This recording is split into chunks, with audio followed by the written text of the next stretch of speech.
안녕하세요. 우리 친구들 반갑습니다. 우리 이번 시간에도요. 서술형 평가 풀어보도록 할 텐데요. 관련된 내용이요. 우리 국토의 인문환경이라는 거예요.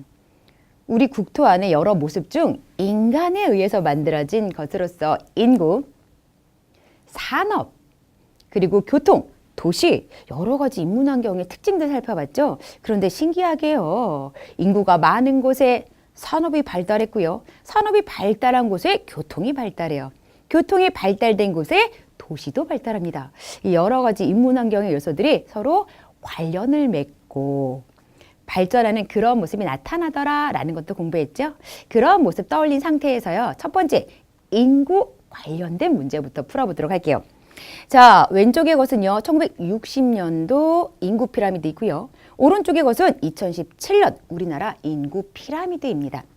위 자료를 보고 1960년과 2017년 0에서부터 4세 인구 구성 변화를 비교하시오라고 묻고 있어요. 인구 피라미드에서 어떤 연령대를 비교하라고 질문하고 있죠?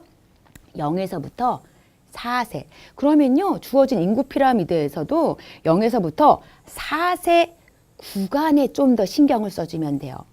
자, 보세요. 전체 이 연령대의 비율 중 1960년도만 해도요, 0에서부터 4세가 차지하는 비율은 가장 많았어요. 그냥 수치를 정확히 읽어주지 않아도요, 막대의 길이가 가장 길게 표시되어 있는 딱 그거 하나만으로 한눈에 쉽게, 우와, 1960년도에는 0에서부터 4세 이 연령대에 남자든 여자든 사람들이 꽤 많았다는 걸 알 수 있죠. 그런데 보세요. 2017년에는요, 어머, 어떡해요. 0에서부터 4세 이 연령대 남자든 여자든 비율이 많이 줄어들었음을 알 수 있어요. 그러면 우리가 지금 자료 분석한 내용을 바탕으로 해서 자, 몇 년대에 0에서부터 4세 인구가 전체 인구 중 10% 가까이를 차지했을까요? 거의 10에 가까운 거, 10에 가까운 거. 1960년이네요. 그랬는데 2017년에는요. 전체 인구 중에서요. 5%도 둘 다다 안 되죠. 5% 미만으로 줄어들었습니다. 바로 오늘날 이렇게 0에서부터 4세 인구의 비율이 줄어들고 있는 까닭은 저출산, 아이를 적게 낳고 있는 모습과 관련 있는 거죠.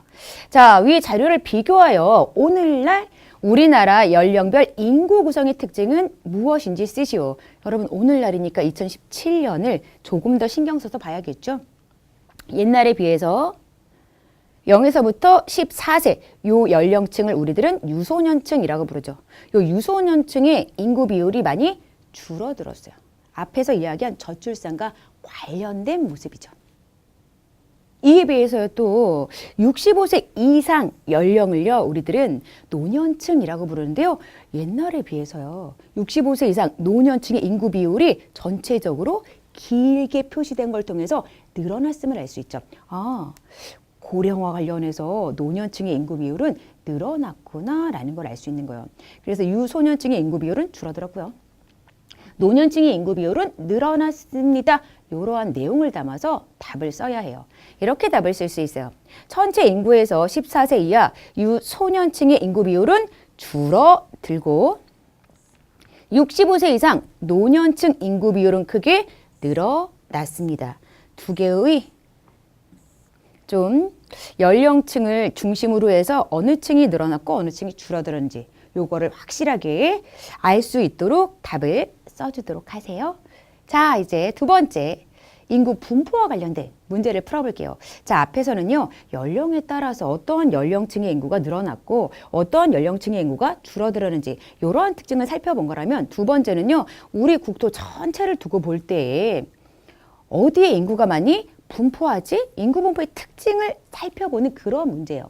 그런데 1966년 인구 분포가 나타나 있는 지도를 봤더니요, 특히 남서쪽 지역의 인구 밀도가 높다는 걸 알 수 있어요. 자, 이렇게 남서쪽 지역의 자연환경 특징과 이곳의 인구 밀도가 높았던 까닭을 연관지어 써야 합니다. 근데 시기가 언제예요? 1966년이죠. 옛날이죠, 옛날.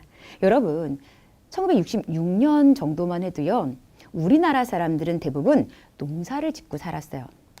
농사를 짓고 살다 보니까 농사 짓기에 알맞은 넓은 평야가 발달하고 기후가 온화하고 물을 구하기 쉬운 그런 자연 환경이 발달된 지역에 많이 모여 살았던 겁니다. 바로요. 인구 밀도가 높은 남서쪽 지역이요. 농사를 짓기에 알맞은 자연 환경이 발달해 있었던 거죠. 이렇게 답을 쓸 수 있겠네요. 벼농사 중심의 농업사회이다 보니까 남서쪽 지역에 농사짓기에 알맞은 넓은 평야가 발달하여 사람들이 그 지역에 많이 모여 살았던 겁니다. 특히 여러분 답을 쓸 때요. 농사짓기에 알맞은 평야가 남서쪽에 발달해서 사람들이 많았던 겁니다. 이런 내용을 집어넣어 주세요. 자, 다음입니다. 우리나라 주요 공업지역이 나타난 지도예요. 그런데 동그라미 표시된 곳에 중업공업단지가 생긴 까닭이 무엇인지 쓰라고 묻고 있어요. 자, 동그라미 표시가 된 곳이 어디인지 위치적인 특징을 파악해야지 답을 쓸 수 있어요. 지금 우리나라 남동쪽에 남동임해공업지역 표시에 동그라미도 되어 있는 거잖아요. 남동 임해공업지역? 공업지역의 이름에 임해라는 단어가 가장 커다랗게 중요해요. 임해 바다와 가깝다라는 소리예요. 이쪽의 공업지역은 하나같이 바다와 가깝다는 특징이 있어요. 바다와 가깝다고요? 여러분, 우리나라는요. 제품을 만들 때 필요한 원료가 부족한 편이거든요. 그래서 주로 원료를 다른 나라로부터 사들여 와요. 근데 이렇게 많은 양의 원료를 수입할 때 주로 배에 실어 옵니다. 원료를 배로 실어 나르는데 그러려면 가까이 뭐가 있는 게 좋아요? 바다가 있는 게 좋죠. 그리고 거꾸로 이렇게 해서 사들여온 원료를 이용해서 기술, 자본 이런 걸 이제 투입해가지고 질 좋은 제품을 완성해요. 이렇게 해서 완성된 질 좋은 제품을 또다시 배에 실어서 해외에 파는 수출을 합니다. 이런 수출을 하기에도 바다와 가까운 남동 임해공업지역은 좋은 특징을 가지고 있는 거죠. 바로 이거예요.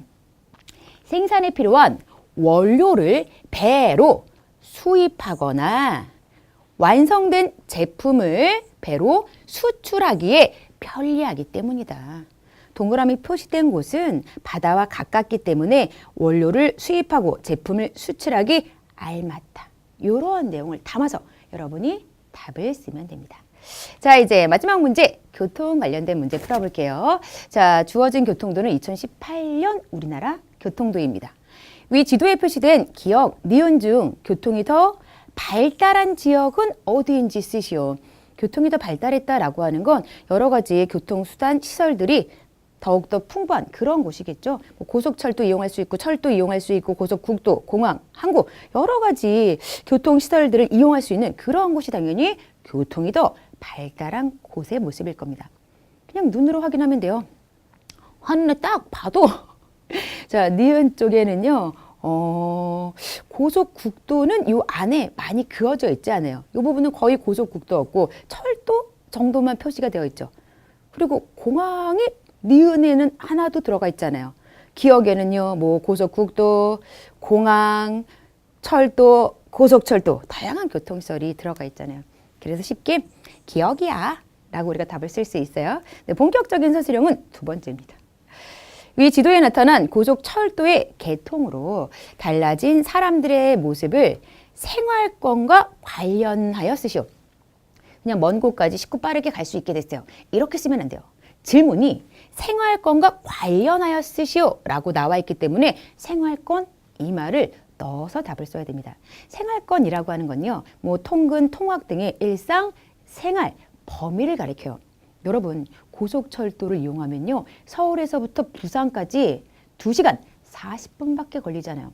그 이야기는 서울에 사는 사람이 부산에 가는데 2시간 40분 걸렸고요. 이런저런 일을 보고 다시 서울로 돌아오는 데에도 2시간 40분 정도. 합쳐봤자 6시간 그 정도밖에 안 걸린다는 거예요. 반나절만 해도요. 우리나라 여러 곳을 갔다 다시 올 수 있어요. 바로 이렇게 반나절 생활권이 이루어지도록 했던 게 고속철도의 개통입니다. 자, 전국토에 반나절 생활권이 가능해졌어요. 반나절만 해도 전국토 여러 곳을 다니며 생활할 수 있는 변화가 나타났다라고 보시면 돼요. 바로 교통의 발달이라고 하는 게 이런 식으로 생활권을 넓히고 있구나, 확대시켜 주었구나, 이런 특징도 정리를 해두면 좋습니다. 자, 이렇게 해서 오늘의 서술형 평가도 모두 마무리가 되었네요. 우리 친구들 이번 시간에도요, 열심히 공부하느라고 수고 많았습니다.